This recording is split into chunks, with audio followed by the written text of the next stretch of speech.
Anybody else want to go elite? Anybody else want, what's the proper terms to use? Reoccurring income? Leveraged income? How many of us realize that's how rich people get rich? How many of us have met some rich people before?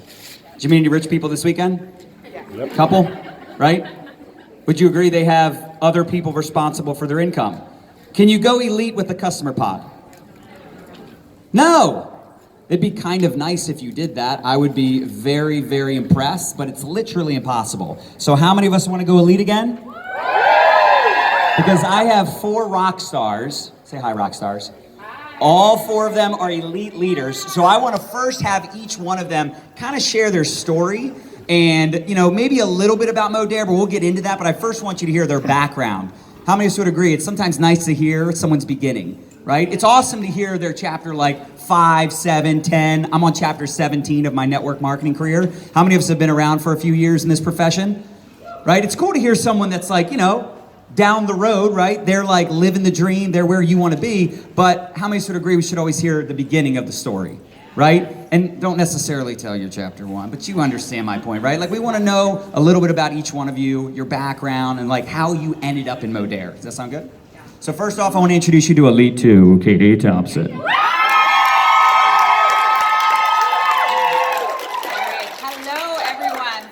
Thanks, John, for introducing me. John is freaking amazing. When I heard that I was going to be doing one of these, I was like, Just put it close to your mouth. Hello. Okay. When I heard that I was going to be doing one of these panels, I was so nervous. But then when I found out it was John who was going to be interviewing us, I was like, oh, I got that. Like, it's totally fine. He'll make a fool out of all of us. Yes. Well, himself first, and then So anyhow, thank you, John. So I'll share a little bit about myself, and I'll start at chapter 1. So, didn't you say not to start at chapter 1? Not chapter 1 of your life at 1 year old, but yes. I know. That's why I said I'm gonna start at chapter 1 because he said not to, because I think it's important to share that side of my story. So I actually grew up with a single mother who had a mental illness, and I had a very, very hard childhood. We grew up in poverty, and so by the age of 14, I actually was out on my own. I paid rent, I paid my own car payment. I actually went and got my license at 15, got it signed off by a judge. So I was very independent, and I was a very, very determined young adult. And I actually ended up paying my way through college and just being really, really driven through the corporate world, which is what I had entered after college. And I worked my way up to a general management position in a retail company, and I was very proud of myself. I was making 6 figures as a general manager, and I had a lot of failures. You guys, I have a motto: I fail forward. I suck at so many things, and if I suck at them, I dive into them. And I sucked as a manager first, and then I became a great leader. And I learned so much in my career. But what happens with us women when we meet a swooning young little farm boy, right? We end up having multiple children, and our life gets turned upside down. And so we ended up having me step out of my career, which was so scary. And it was everything to me because it just meant so much to me. So anyhow, I stepped out of that, and I didn't know who I was. I lost myself. I lost my worth. I lost my friendships. I lost myself. I had no idea what life meant for me going forward other than being a mom. And you guys, sometimes it's not enough. And that sounds terrible, but I needed something more. And I hated network marketing. I had a really jaded opinion of it. But I saw all of these people being connected, and I saw friendships being built. And so that is when I joined in, and I've been in network marketing for 1 year, you guys, 1 year. And I will tell you, I failed. I had 6 months of failures, but I came into Modere in June, and I know John said not to tell too much of my story in Modere. That was perfect. Okay, Yes. but I came in That June. was amazing. Yeah. So Okay. Katie, real quick. So how quickly did you hit Elite 2? I hit Elite 1 after 5 months, and then I hit Elite 2 in my 7th month. Okay. So, No, I'm sorry, in my 6th month. Okay, that's Yeah. phenomenal. So, and obviously we want to hear the rest of their stories and get into more nitty-gritty stuff, but could you give one tip on how you did it as quick as you did it? Was it just that like you just talked to a bunch of humans and you were just winging it? Did you do a phenomenal curiosity post? Like, what was one thing to create such quick results for you? So I think Amber DeLuve said this, and I hope I'm quoting her right, but a lot of times people say the fortune is in the follow-up. That's true, but the fortune is truly in your funnel.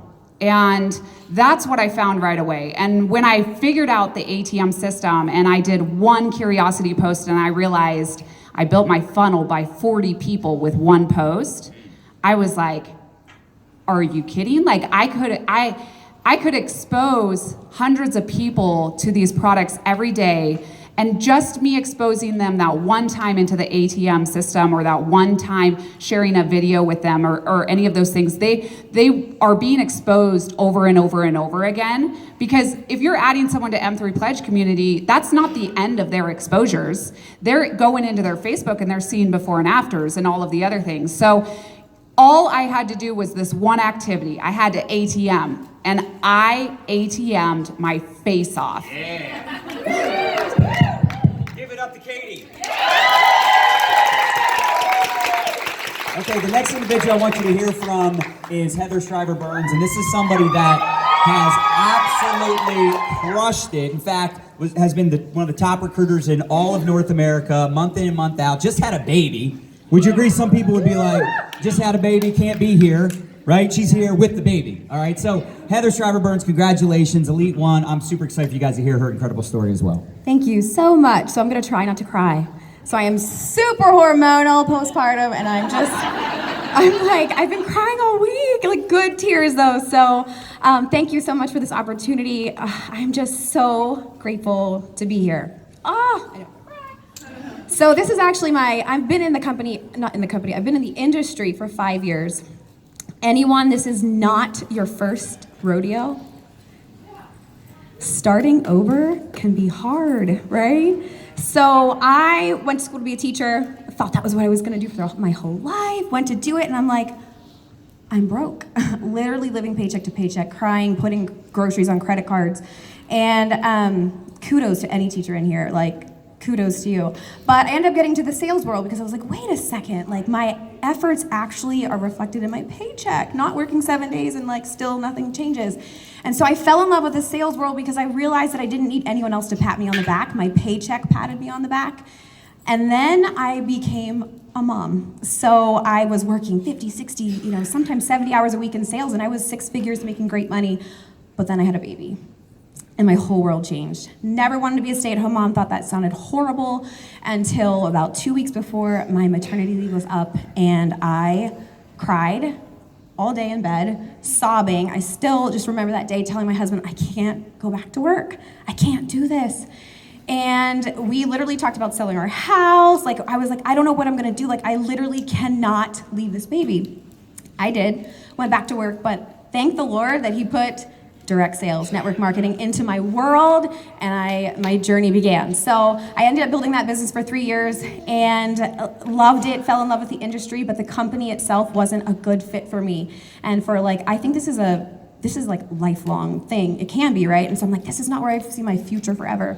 So I found another company, had crazy success there, and was then faced again with that, is this my home? Like, do I see myself doing this forever?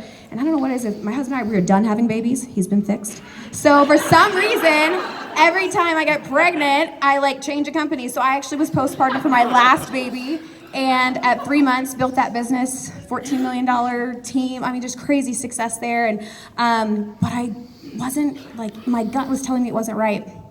And then Nicole Morton, a friend requested me on Facebook, and I was like, get out of here. You just stole one of my teammates from my other company. And Listen, guys, if this will tell you anything, like, even, it's crazy. It's crazy that I'm standing up here because I was like, oh, no, I do not accept friend requests from other leaders in other companies. Like, I'm not recruitable here.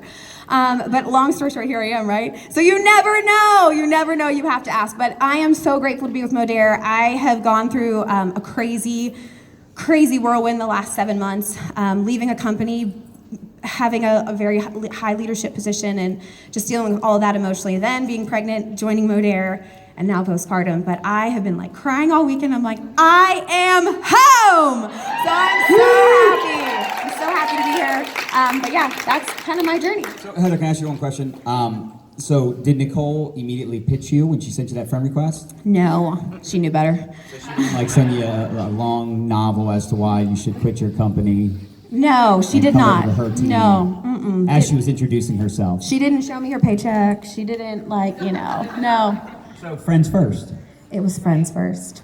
Yeah, friends first. We all know this, right? Oh, yeah. Relationship marketing, network marketing, friends first, and then it's like, I had someone send me this novel yesterday, actually, how she was in my downline at one point, and I didn't even know that, and how I should join her new ground floor opportunity. I saw it on your story, even Sean. though she knows I'm at my company event right now.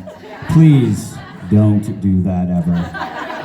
You don't want to be put on blast on social media like I did to this lady. And I didn't, I blocked out her name. Nobody knew who it was, but it was just the principle that you don't do that. Don't be that guy or girl, right? You don't cold message someone saying, hey, I know you're in a company and you're crushing it, but you should look at this one. Hard pass, right? And the real challenge is what? She didn't what? Know me. Or maybe she knew me. I didn't know her. Do her research. Right? It was literally my filtered folder, and she tagged me somewhere, hey, I sent you a message. Does everybody get not to do that? We don't want to be the reason people don't like network marketing, right? Friends first. Friends first. And then maybe down the road it'll go from a friendship to a what? Partnership, right? Heather, appreciate you. Excited to talk more. Elite leader, Kim Cranley. Hey, Kim, I would love for you to share with everyone, same thing, a little bit about your background, your story. Yeah, you guys can clap for her.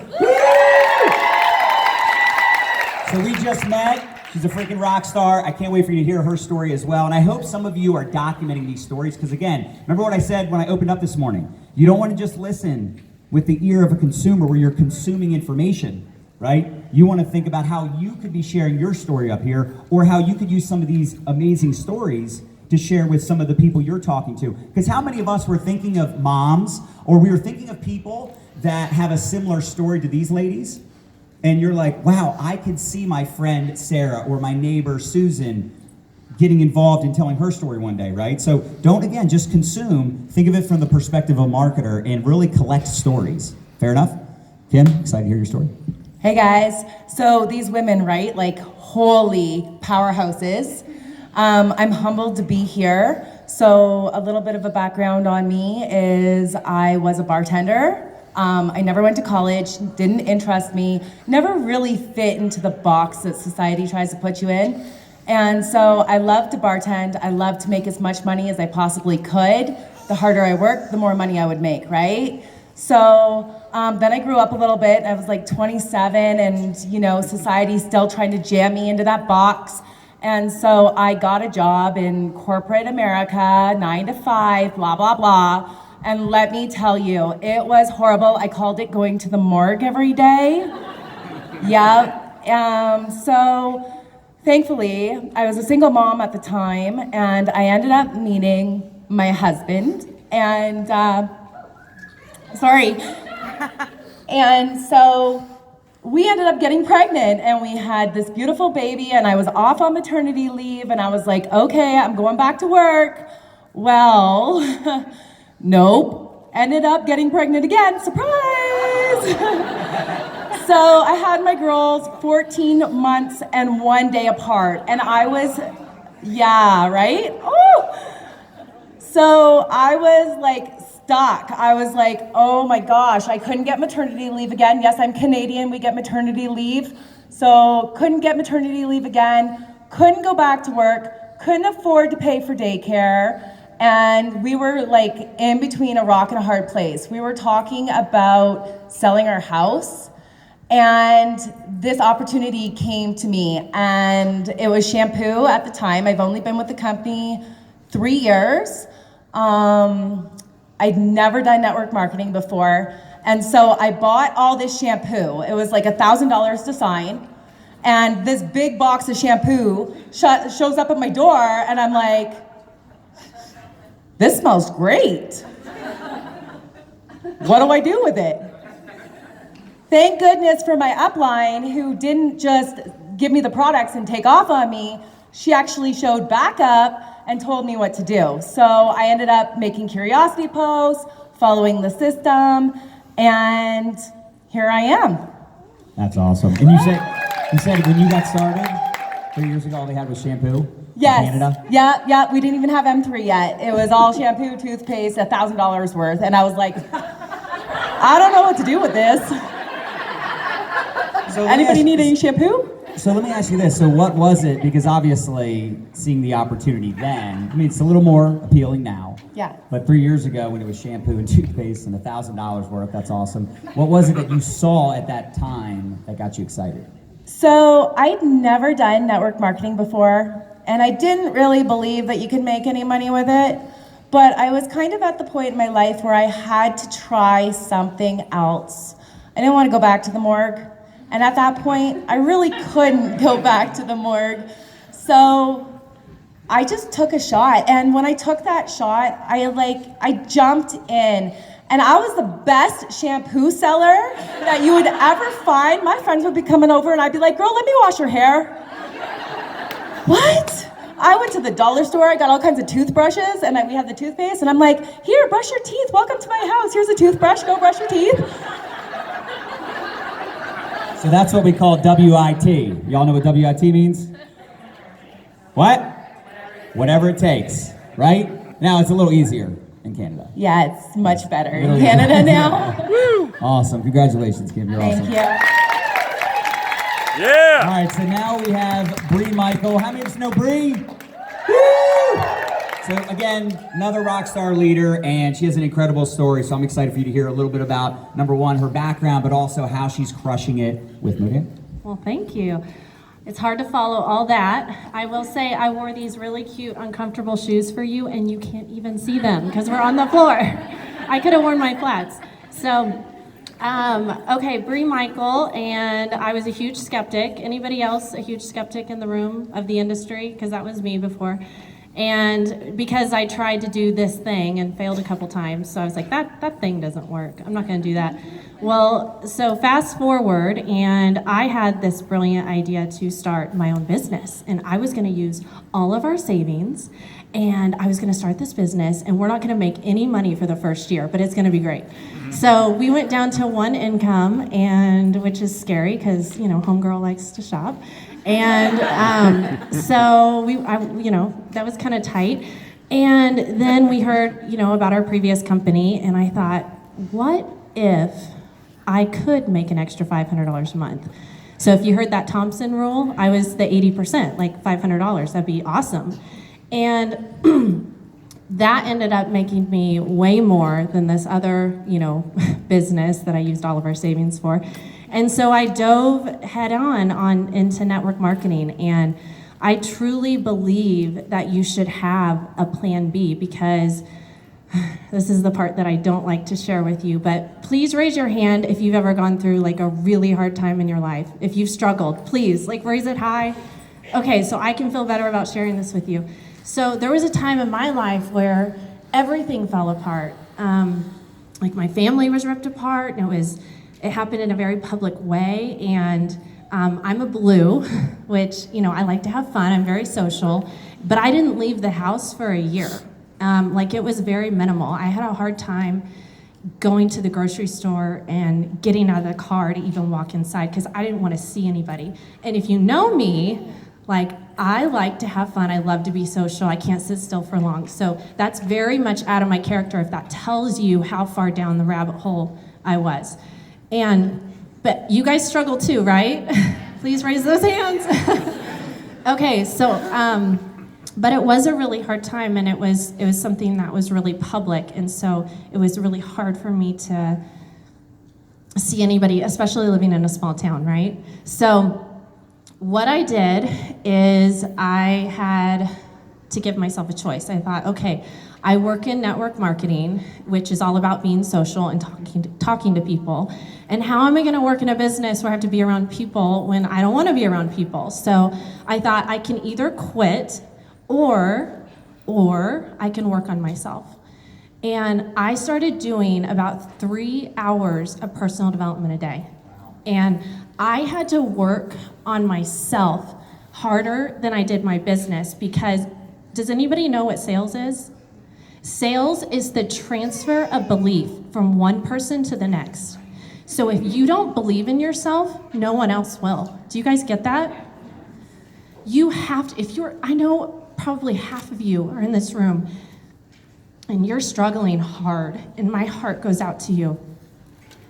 Why are girls so emotional? And I have a cold. If I sound really nasally, that's why.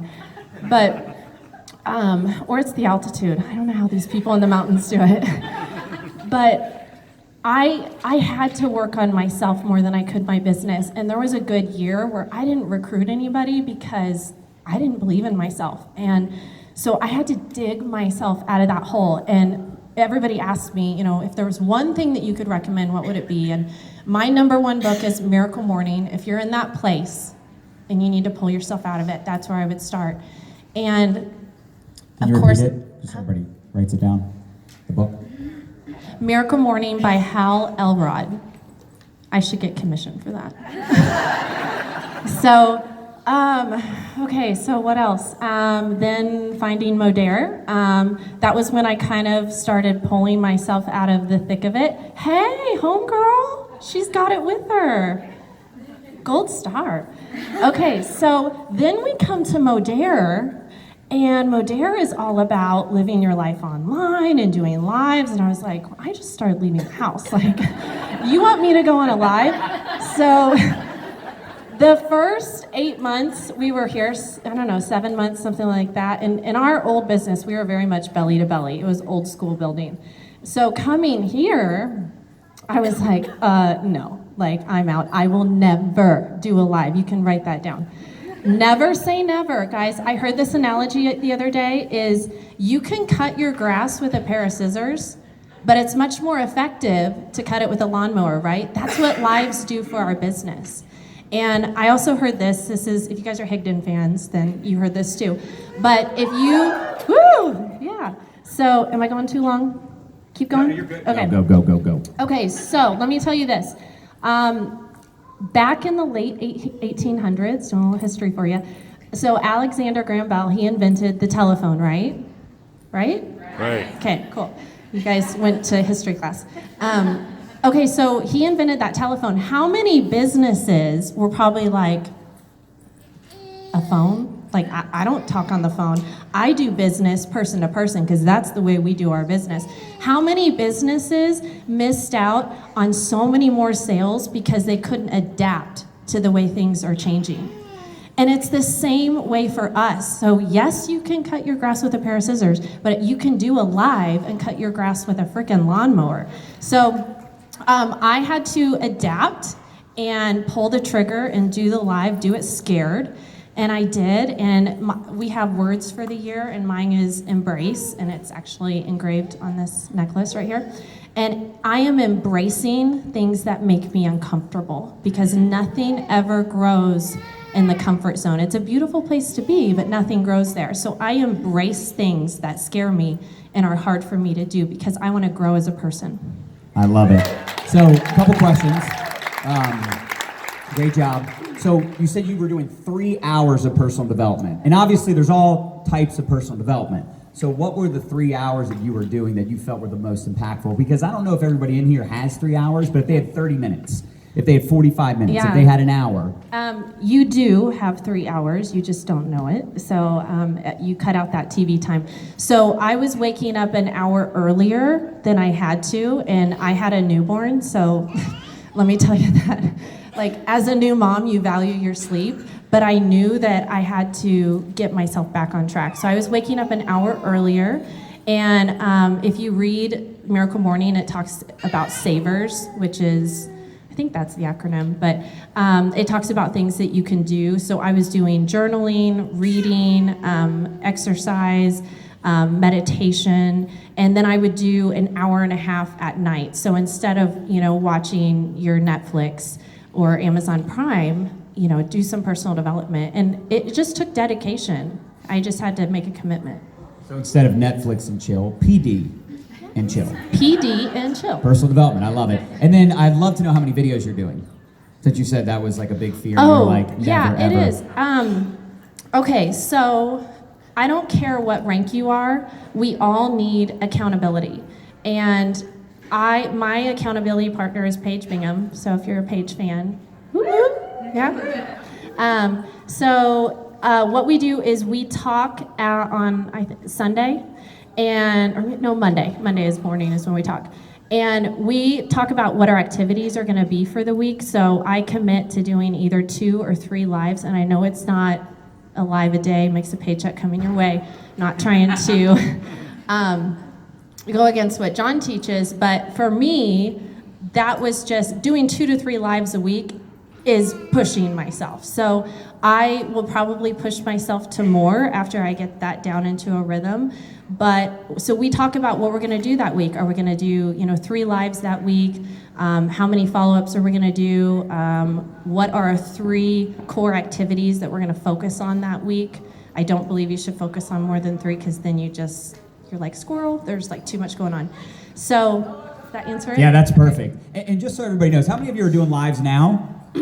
How many of you have never done a live? Because we're all going to stare at you. Put their hands down. You all see that? They're like, I'll challenge you to do a live tonight. Like, just do it. It's not as big of a deal as you think it is. All right? And I think doing 2 to 3 a week, that's fine. Look, whatever works for you. If you're getting results, and you're getting the results that you desire, if you do 1 video a week and you're getting results, awesome. There's people doing videos every day that don't get results. There's people that do videos once a month that get results. It's really just figuring out what works best for you. We do believe in the beginning when you need to get good at video. Like, how many of us ever heard someone say, oh, I stink at this or I stink at that? Like, I stink at recruiting. I stink at getting customers, or I stink at videos. That's because you just started doing it. Most people are not good at things when they're new, right? How many of us fell down a bunch of times? We don't remember it, but when we first started walking, weren't good, right? How many know what I'm talking about with the babies? Like, you're like, should I catch this kid or let him fall? Because that's how you learn, right?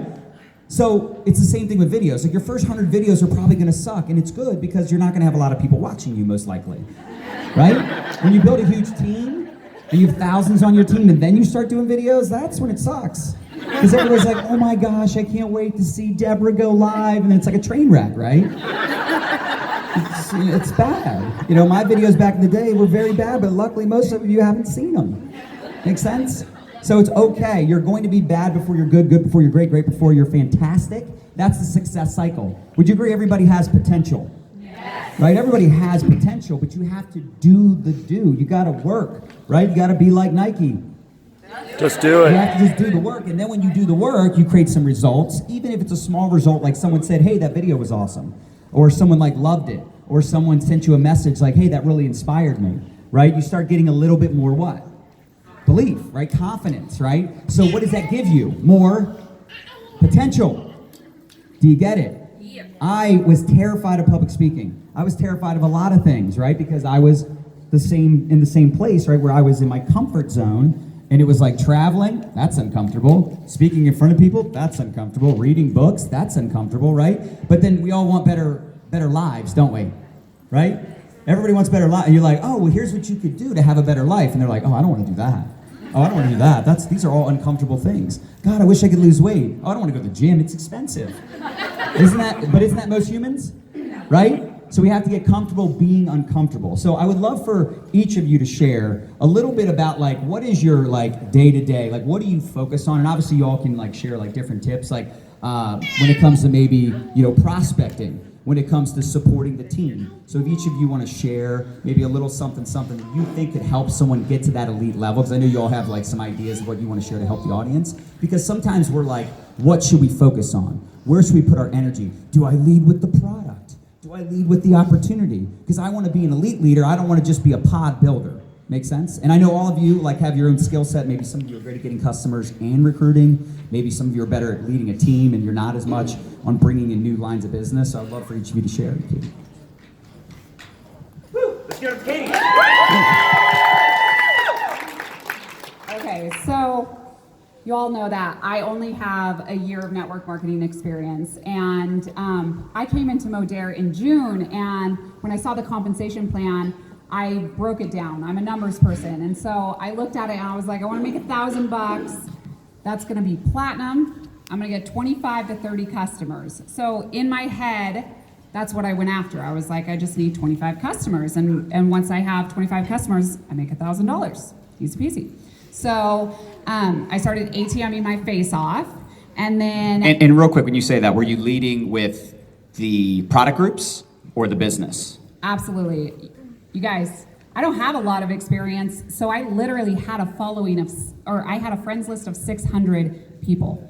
600 friends on Facebook. I didn't have people who knew, like, and trusted me. I didn't have any presence on social media at all. And I knew that. And so I knew that I could build from the customer side and make that $1,000 a lot easier than from the recruiting side. And it's, in my opinion, easier to get customers than it is social marketers. And it may be different for some people, but I'm gonna tell you how I turn the dial.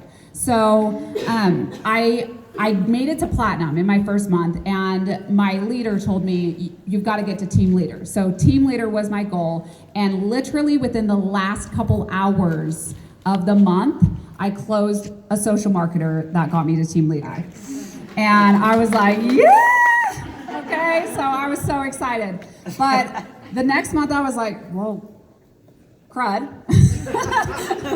I've got to do more. Like I've got to start building this other side. And I'm like, I don't have an influence, but I figured out how to get customers very well with customer referrals. If you haven't watched John and Nadia's training in, well, not everyone's in MLife Nation, but y'all do some host to posts. Okay, if you want customers, do a host to post. That's how I built that's how I built my friends list, and that's how I acquired Platinum 3. Could you maybe, if you don't mind, just maybe elaborate a little bit on the host to post? Because I already know there's probably 60%, maybe 70% that are like, host to who? If you could just touch on that, that would be amazing. Okay, so I acquired 25 to 30 customers in my first month. And when I did my first curiosity post, it was mind-blowing because I had 40 people who were like, send me information, I want to buy these products. And so I was like, I need to ATM my face off. And I was able to ATM my face off with the first spoon post that I did. That's what I call it, a spoon post, because I do the spoon with the trim on it. And so I was like, I need to tap into someone else's market. I need to tap into someone else's friends list. And so I reached out to several of my customers and I said, hey, we've got an awesome referral system and I want to help you get some free products. Are you down? Question mark. And what do you think they're gonna say? Like, you offer them to help them get free products. They're like, yeah, sure. So you say, great, it's super easy. All you do is post on your timeline and I do the rest. And you make it simple and easy for them, they will do it. So I give a script and usually I cater it to them. So if they came to me and said, hey, I've lost 7 pounds so far, or if someone comes to me and is like, oh my gosh, I'm loving this stuff, I have so much energy, bam, I'm asking them if they would like to earn some free product credits. I still do this, you guys. So you're making a post that caters to them and their situation. It's a curiosity post. They put it out on their timeline, and then you get to ATM your face off, okay? So I started really building a huge customer pod, but I started realizing I didn't want to just make $1,000. I was like, cha-ching! Like, I want to make the big bucks, okay? So I'd like to also point out that the beauty in that is that you can then teach other people. Like, that's the power, really, of our program, is that if you can go platinum, then you can teach other people how to go platinum. Yeah. Would we all agree? Like, in that, and then it's just like, wow, if I just help, 100 people go platinum, that's 300,000 in volume with 100 people. Does anybody, like, cha-ching? Everybody say cha-ching. Look at your neighbor, say cha-ching. All right, sorry. Yeah, that is true. You can definitely build a lot of volume by teaching your people how to acquire customers. And in my previous, the first company that I had joined was solely recruiting. So I had to recruit in order to make money. Has anybody been in that experience? Yep.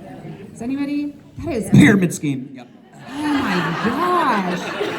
It was so ridiculous. And like, I was like, okay, I am literally the hardest worker I have ever met. Like, I'm not just saying that, you guys. Like, I don't meet a lot of people who work harder than me. And if they do, like, I'm going to work harder than them because I'm going to beat them. Okay? So sorry, I lost my train of thought. That was amazing. I just want to point out, though, do you see what it takes, though, to be an elite leader? Squirrel. Right? Like, I mean, this is sometimes not talked about enough, is work ethic. Like, don't think for 1 second it's easy to get to the top of any business. And it's also, how many sort of agree, it's also hard to be broke. It's hard living paycheck to paycheck. Pick your hard. I mean, it's going to be hard one way or the other. I would rather work hard and build something for the long term, because how many are planning on working 5, 10, 15, 20 years anyway? I just wanted to be temporarily motivated to be permanently lazy. And then I fall in love with the business. You become obsessed, and then you're like, I don't want to be lazy. I actually want to help a lot of people. But in the beginning, that was the desire, right? It was like, I'm going to work my face off, right? I'm going to sacrifice now so I can reap the benefits later. And then you realize reaping the benefits is, for those of you who are in my leadership talk, it's not about you. You start realizing this is not about me making money if I can help other people. Like, and Katie doesn't just help her team, right? I want to give her a shout out because she's actually done a lot of training to help sideline and, you know, people that she makes no money off of because she has an abundant mentality. And have you noticed that? Have you noticed that's the overall culture in Modere? It's like the better y'all do, whether you're on this team, that team, side team, up team, none of that matters. We all want everyone to win. To some extent, because we're all a little competitive too. But you know what I'm saying, right? Anyway, I love how abundant you are and how much you help, but I love the work ethic, because sometimes we don't realize, like, it's gonna be hard. If anyone told you it was easy, they're either confused, new, or lying. Yeah, it's definitely a lot of hard work, and you definitely set aside, like Bree had said, you set aside your Netflix, you set aside, like, I do my personal development in the car. Like, I'm driving to gymnastics and I'm like, okay, Ray Higdon, what are you gonna tell me today? So, I mean, you gotta do it when you can, right? And there are times you can fit it into your day. But I'll tell you, I got a lot of customers. I mastered that side of the compensation plan, but I wanted to unlock the other side, and I wanted to build my business. And so the first place that I turned was to my customers. Now, did you guys know you can actually sign in to your back office and print your customer list? Did anybody know that? Because I do that every single month.